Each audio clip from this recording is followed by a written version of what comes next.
So hello friend, welcome back to channel. We have till now discussed if my root password is not working, if I want to reset the root password, how to set the grub password, how to remove the root password. But these all the user password is getting saved in a file called /etc shadow. Okay, we'll see that file etc shadow. Okay, this file containing password for all the users and only root user can read this file. Correct? What if this file get deleted, like rm-rf/etc shadow, like we are doing for other thing? So now user will not able to log in. Let me take a new session and let me show you Amit. This is a key-based authentication. Let's see. It's prompting for password. It won't work. Okay. The current session which is logged in it is working. So same like password, shadow is also keeping copy like shadow hyphen.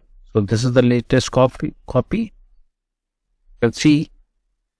But in an interview, many people are saying you can generate pwconv. Using this command, you can generate a shadow file of the password. That is wrong answer. Let me show you.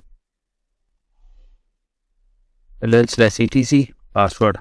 Password file got generated, but it won't allow you to log in. See. No, it's not allowing me to log in. Why? Because if you see shadow,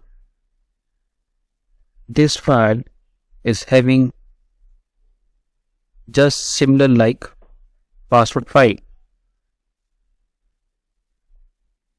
We see password file is having username, password, UID, GID, home directory and shell. And in shadow what we are having user UID, password, that when it's going to expire and how long it will take. It is not showing the password, it's showing hash. Okay. Now we'll reset the password of Amit user. Password Amit. Set something. Okay, now if you see shadow file and Amit user got this thing. This is the encrypted password. So this is missing in this file. User is getting created. User detail you are able to see, but password is X. Okay, that's how it's not able to log in. Now if I do, see, it's working. Only thing, it won't work until this column is there.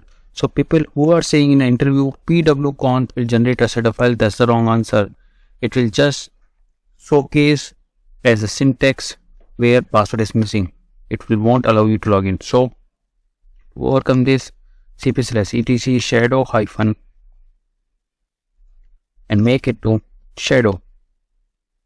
Yes, it's it. Now if you see, all the users are having this password. Okay. Now we'll reboot this server and let's see server is coming up or not. I have rebooted. Let me go to a console. Here's the console. Let's see system will boot up or not. We have deleted shadow file, then we have replaced with the shadow hyphen. And if you give the answer pwconv will generate a shadow file, that's the wrong answer. Please don't give that answer, because if pwconv generate a password for every user, then there is no security. Anyone will log into your system, create the shadow file, run the pw.conf, all the password will get reset and they can use. Correct? But that's not the case. Let me press I. Okay, get the information. See, logged in, root user, password root user, boom, is working. We'll check our particular session also. Reset. See, this is also working. So if password file deleted, /etc password hyphen is there, his shadow file will be deleted, etc shadow hyphen is there. This is the by default copy this now taken. By default backup is there of these files. See. So that's all for today's video. Keep learning, put more focus. If you are having any other question other than topic, please use the comment box. I will try to answer. Hope you like this video. It is adding value to your knowledge. and it will help you to crack your interview. Keep learning. See you in next video. Till then, bye bye.